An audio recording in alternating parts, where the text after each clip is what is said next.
everyone, welcome back to the channel. So here we are going to start theory part of this chapter whose name is hire purchase and installment payment system. So इस chapter में दो type के questions आते हैं practical में, hire purchase के, एक instalment के. और हमारी थ्योरी में सिर्फ दो क्वेश्चंस बनते हैं, एक तो हायर परचेज और इंस्टॉलमेंट में डिफरेंस, दूसरा हायर परचेज या फिर सिंगल एंट्री में डिफरेंस. और सिंगल एंट्री जो है ना वो प्रीवियस चैप्टर है, चैप्टर नंबर 3 है सिंगल एंट्री. जब हम चैप्टर नंबर 3 करेंगे उसके बाद हायर परचेज और सिंगल एंट्री का डिफरेंस कर पाएंगे. अगर हम सिर्फ चैप्टर 4 का ही थ्योरी पार्ट देखें तो there is only one question that is difference between hire purchase and instalment. Start करते हैं इसके डिफरेंस से.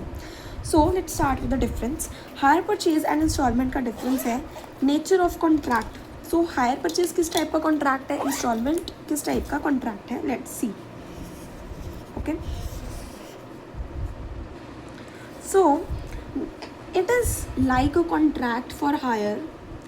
ये हायर जो हायर करता है मीन्स जो हायर पर किराया बोल रही हूँ, जो उधार पर लेता है उसके लिए एक कॉन्ट्रैक्ट होता है and becomes a contract of sale only after payment of last instalment. और जब हमारी लास्ट इंस्टॉलमेंट पे होती है उसके बाद ये कॉन्ट्रैक्ट ऑफ सेल बनता है. यानी पहले कॉन्ट्रैक्ट होता है फिर लास्ट इंस्टॉलमेंट के बाद कॉन्ट्रैक्ट ऑफ सेल बन जाता है. Whereas instalment payment system contract of sale होता है from the very first date. Transfer of ownership takes place after the payment of last instalment. वही चीज़ अगर लास्ट इंस्टॉलमेंट तक ये सेल ही नहीं मानी जाएगी तो तब तक ओनरशिप भी नहीं मानी जाएगी ना. तो ओनरशिप लास्ट इंस्टॉलमेंट के बाद मानी जाएगी और ओनरशिप इमीडिएटली ट्रांसफ़र हो जाती है. Right of रीपोजेशन. वेंडर जो है वो रीपोजेस कर सकता है एसेट को. अगर कोई डिफ़ॉल्ट होता है पेमेंट में यहाँ पर रीपोजेस नहीं कर सकते. Okay. Right to forfeit instalment. Vendor can forfeit the amount received on installment on default in payment by the purchaser. जो वेंडर है वो फोरफीट कर सकते हैं उस अमाउंट को. यहाँ पर सिंपली फोरफीट का मतलब पता क्या होता है, फोरफीट हमने शेयर्स में पढ़ा होगा. फोरफीट का मतलब होता है कैंसिल कर देना. फोरफीट का मतलब होता है कैंसिल कर देना. जो वेंडर है वो फोरफीट कर सकता है उस अमाउंट को जो उसने इंस्टॉलमेंट में ली थी. अगर कोई डिफ़ॉल्ट आता है पेमेंट में वो कैंसिल कर सकता है और अपना रिपोजेशन ले सकता है. यहाँ पर instalment paid can't be forfeited by vendor, he can only sue the purchaser to balance due. जितना बैलेंस देने वाला पड़ा उसके लिए वो सिर्फ उसे स्यू कर सकता है, उसकी सेल को फोरफिट नहीं कर सकता, उसकी कॉन्ट्रैक्ट को कैंसिल नहीं कर सकता. Right to return the asset. Purchaser can return the goods any time the like he likes but he can't claim back the instalment paid. Purchaser जो है वो किसी भी टाइम पर गुड्स को रिटर्न कर सकता है अगर वो नहीं लाइक करता, लेकिन वो इंस्टॉलमेंट नहीं मांग सकता. मीन्स रिटर्न कर सकते हैं लेकिन इंस्टॉलमेंट नहीं दे सकते. यहाँ पर वो रिटर्न भी नहीं कर सकता. लाइबिलिटी फॉर रिपेयर यहाँ पर वेंडर की होती क्योंकि भी उसके पास ओनरशिप है, यहाँ पर वेंडर की नहीं होती लाइबिलिटी. रिस्क भी यहाँ पर वेंडर का होता है, यहाँ पर परचेज़र का रिस्क होता है. Becoming the debtor. Purchaser remains a hirer and doesn't become debtor.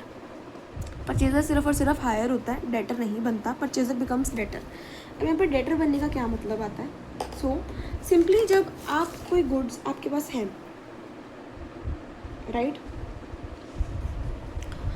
आप मान लो उसको कहीं दे रहे हो तो आपको कल को वहाँ से पैसे आएंगे. मान लो किसी को आपने रेंट पे दे दिया, किसी को आपने उधार पे दे दिया, वो चीज़ आप सेल कर दिया आपने.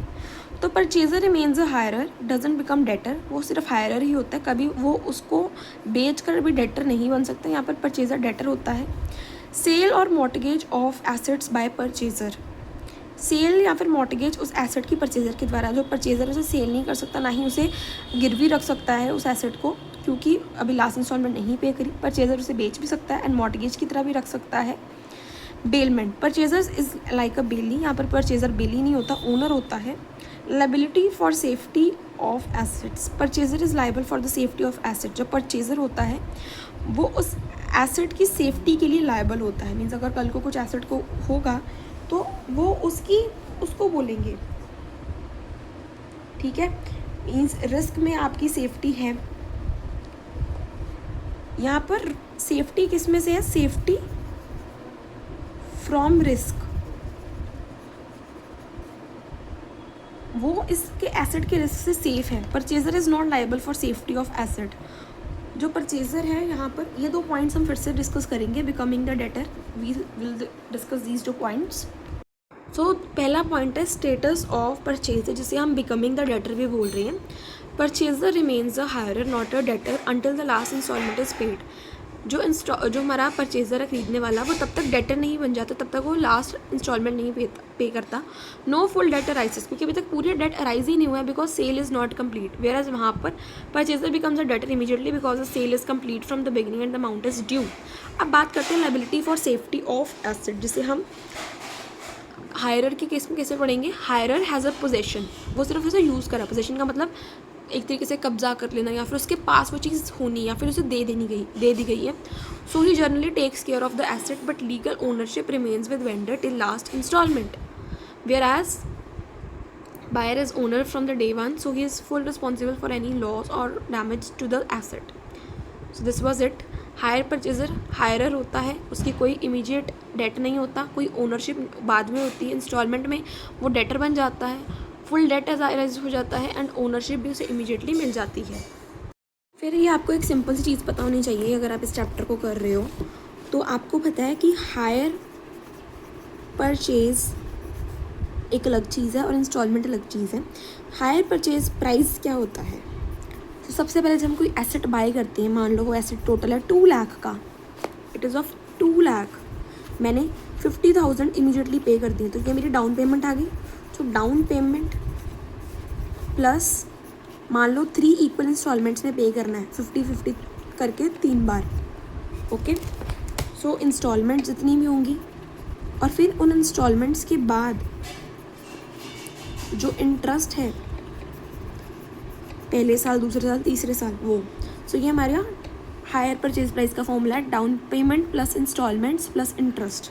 अब कैश प्राइस पता क्या होता है. Cash price is simply down payment plus installments, या फिर आप बोल सकते हो hire purchase price minus interest. So ये 2 टॉपिक्स आपको समझने, and with this we are done with this chapter's theory. बाकी एक और डिफरेंस होता है जिसमें हम करते हैं कि हायर परचेज और सिंगल एंट्री में क्या डिफरेंस होता है. वो सिंगल एंट्री जब चैप्टर करेंगे उसके बाद मैं आपको ज़रूर करवाऊँगी. Thank you for watching this video. Do like, share and subscribe.